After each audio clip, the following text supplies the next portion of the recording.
Islamist group Boko Haram has vowed to make voting impossible in Nigeria's upcoming election after a spate of deadly attacks in the country's violence-wracked northeast. The group's leader Abubakar Shekau said in a new video posted on Twitter late on February 17 evening that his fighters would disrupt polling in Africa's most populous nation scheduled for March 28. This election will not be held even if we are dead. Even if we are not alive, Allah will never allow you to do it, he said in the Hausa language widely spoken in northern Nigeria. Shekau also claimed responsibility for a large-scale attack on the northeastern city of Gombe last Saturday where leaflets were dropped warning people not to vote. The latest threats came as the embattled head of Nigeria's electoral body faced senators in parliament to explain his decision to delay the election by 6 weeks. Attahiru Jega, president of the Independent National Electoral Commission, INEC, has been criticized for agreeing to the postponement on security grounds.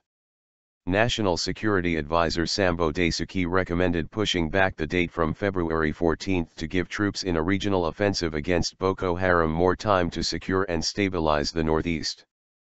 The deployment would leave soldiers unavailable to provide security on polling day, he said. But Dasuki's 6-week deadline to effectively crush the militants has been seen as unrealistic, even if it allows INEC more time to distribute more ID cards to the 68.8 million registered voters. The insurgents, whose 6-year rebellion has claimed more than 13,000 lives and left more than 1 million homeless, on Tuesday gave a renewed indication of their resilience. 2 suicide attacks, one at a checkpoint near Biu in Borno State and another hours later in a restaurant in Potiskum in Yobe, killed at least 38. Many of the victims at the first were children. The bombings were the latest in an increase in violence since the start of the year and linked to the elections, which Boko Haram views as un-Islamic. Militants have captured swathes of territory, making voting impossible in many areas of Borno, Yobe, and Adamawa states and raising fears about the validity of the final election result.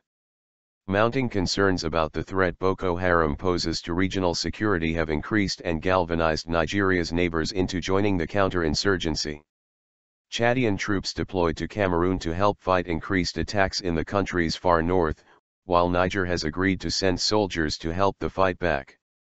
On Tuesday, thousands took to the streets of Niamey to protest against the group and President Mahamadou Issoufou vowed, "Niger will be the death of Boko Haram." But Shekau again dismissed the regional force in the new video, threatening Issoufou and Chad's President Idriss Déby. Boko Haram, which wants to create a hardline Islamic state in northeastern Nigeria, this month opened up 2 new fronts in the bitter conflict, attacking border regions in Niger and Chad.